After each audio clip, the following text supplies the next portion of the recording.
wouldn't think much of Station 47 if you saw it. A relic from another age, it drifted quietly at the edge of the Galaxis spiral, its hull dented, its lights flickering like a half-forgotten memory. For years, it was little more than a navigational marker, a place for weary traders to stop and stretch their legs, assuming the air scrubbers hadn't broken down again. That all changed when the humans arrived. The first was Jax Rylen, a mechanic who stumbled off his freighter like he owned the place. His ship, if you could call it that, looked held together by wishful thinking and a healthy dose of duct tape. Jax had that reckless glint in his eye, kind you'd expect from someone who thought rules were optional, and fixing things often involved breaking them first. When he stepped onto the docking bay, Station 47 greeted him with its usual charm, a stuttering AI voice and the faint smell of burnt plastic. "Welcome, visitor," droned the station AI, Karina-1.2.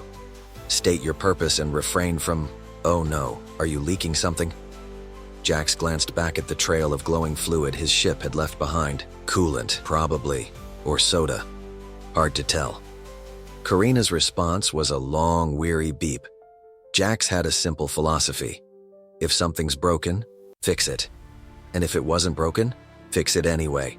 It could probably work better. So when he saw Station 47's flickering lights and sputtering comm systems, he didn't ask for permission.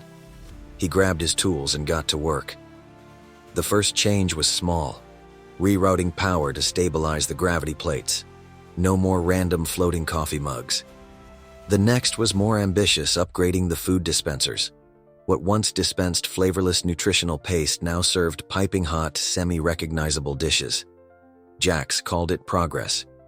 Karina called it a culinary disaster in the making.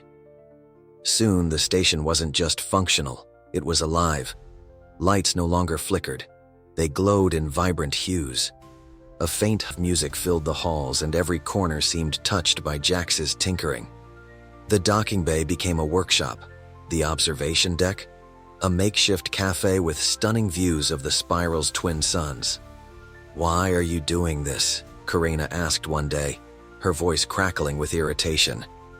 Jax didn't look up from the plasma torch he was using to rewire the station's reactor. "Because I can," Karina hummed thoughtfully. That is not a logical response. "Nope," Jax said, grinning. "But it's a human one." And that's when the aliens started noticing. At first, it was just curiosity. Traders would stop by to see if the rumors were true. A derelict station transformed by a lone human into something different. They came for the novelty, stayed for the food, and marveled at how the place seemed to hum with energy. But not everyone was impressed. Station 47's revival was attracting attention of a different kind, the kind that didn't take kindly to change. Word spread like starlight across the Galaxis spiral. Station 47 was no longer a forgotten relic. Traders whispered about its human-made upgrades, the glowing corridors, and most curiously, the fact that it now served passable coffee. Soon, the docking bays were busier than they'd been in decades. Ships of all shapes and sizes lined the ports, their occupants eager to see the so-called human miracle. From my vantage point, tucked away in the station's observation deck, I could see it all unfold. Aliens from across the galaxy mingled awkwardly in the newly refurbished corridors, their expressions ranging from curiosity to outright bewilderment. Take, for example, Rin Thallo, a Zarnan trader whose emerald-hued skin shimmered under the station's revitalized lights. When she arrived, her first words were blunt. "This place smells like fried grease and hubris." Jax Rylen, of course, was unfazed. He was in the docking bay tinkering with the power couplings of an old cargo freighter. He barely looked up when Rin approached. "Grease and hubris. That's progress," he quipped, wiping his hands on a rag. Rin narrowed her multifaceted eyes. "You turned a derelict into this?" She gestured around, taking in the glowing signage and the faint sound of music, earth jazz if I wasn't mistaken, emanating from somewhere deep in the station. "Guilty as charged," Jax replied. "You want a tour?" She snorted but followed him anyway. Station 47 had become a beacon of humanity's weird ingenuity. The coffee dispensers brewed drinks so strong that even the notoriously caffeine-resistant Baraxi traders started buying in bulk. The observation deck was now a makeshift cafe where alien visitors sampled bizarre Earth snacks like popcorn and hot dogs. Jax had even converted an old cargo bay into a rec room, complete with holographic games that seemed to confuse more than entertain. But not everything was smooth sailing. One afternoon, I watched as a freighter captain, a hulking, four-armed Gorvaxian, stormed into the bay, his voice booming. "Who installed a karaoke machine in my cockpit? My autopilot won't stop singing." Jack stifled a laugh. "You're welcome." It wasn't all fun and games, though. With newfound fame came newfound threats.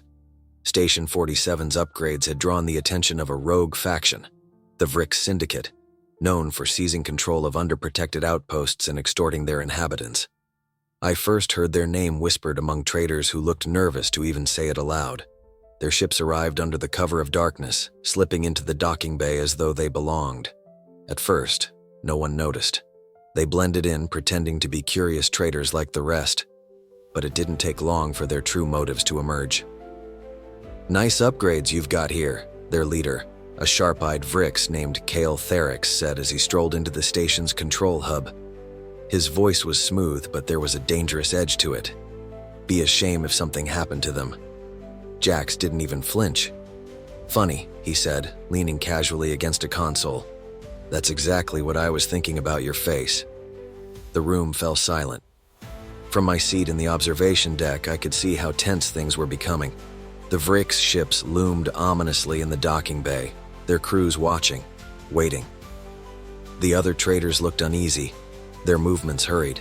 But Jax, he was calm. Too calm. I later found out why. Galactic's sharp eyes flicked toward Jax, narrowing at the human's nonchalant posture. The room was quiet, save for the faint hum of the station's systems. Behind him, a pair of Vrix enforcers, their armor gleaming with blackened steel, took up positions near the control hub's entrance. Galactic. Brave words, human. But bravery doesn't hold much weight when you're outnumbered. Jack smirked, twirling his multi-tool between his fingers. Outnumbered? Sure. Outclassed? Not so much. From my perch in the observation deck, I could see Jax's plan starting to unfold. The subtle shifts in the station's lighting weren't an accident. Karina, 1.2, the station's AI, had been quietly rerouting power to key systems ever since the Vrix ships docked. Karina, voice crackling through a nearby console. Jax, I must remind you that antagonizing violent factions is statistically unwise. Jax, grinning. Statistically, sure, but where's the fun in that? Kale raised a clawed hand and his enforcers stepped forward, their weapons glinting. Enough, this station is ours now. You'll surrender control, or we'll take it by force. That was the moment Jax's smirk turned into a full-blown grin. You might want to rethink that. The trap springs. Suddenly the lights dimmed and a low vibration rippled through the floor. The Vrix enforcers hesitated, their weapons drawn but their confidence wavering. Kyle's voice grew sharp. What's happening? Karina, cheerful, almost smug. Oh, nothing major. Just a little defensive protocol Jax installed. I must say he's quite resourceful. The station's hum grew louder, and the Vrix ships in the docking bay began to rise, their engines activating against their will. From my vantage point, I could see magnetic clamps disengaging, forcing the ships into the air. The rogue faction had walked right into Jax's trap. Galactic, snarling. What are you doing? Jax, calmly. See, I figured someone like you might show up eventually. So I made a few improvements to the docking systems. Your ships, they're on autopilot now. Destination? Anywhere that's not here. As the Vrix enforcers scrambled to react, the station's lights flared, and the faint strains of Earth jazz played over the intercom. Karina chimed in with unnerving enthusiasm. Karina, enjoy your complimentary expulsion from Station 47. Please rate your experience on the way out. Kale lunged at Jax, claws extended, but the human was faster. He dodged to the side, pulling a panel lever as he moved. A force field sprang to life, separating Kale and his enforcers from the rest of the control hub. Better luck next time, Jax said, giving a mock salute. The aftermath. Within minutes, the Vrix ships were ejected from the docking bay, their engines flaring as they were sent hurtling into deep space. The traders who had watched the scene unfold erupted into cheers, their fear replaced with awe. From the observation deck, I saw Jax emerge from the control hub, grinning like he'd just won a game of cards. Rin Thalo, the skeptical Zarnan trader, approached him, her multifaceted eyes glinting with amusement. "Rin, you humans really are insane." Jax shrugging. "Maybe. But we're good at what we do." Karina's voice crackled through the station's comms, sounding almost proud. "Karina, station efficiency has increased by 14.2%. Hostile faction removed. And I've queued up celebratory music in the cafe." Jax tilted his head. "Let me guess. More jazz?" Karina. It seemed fitting.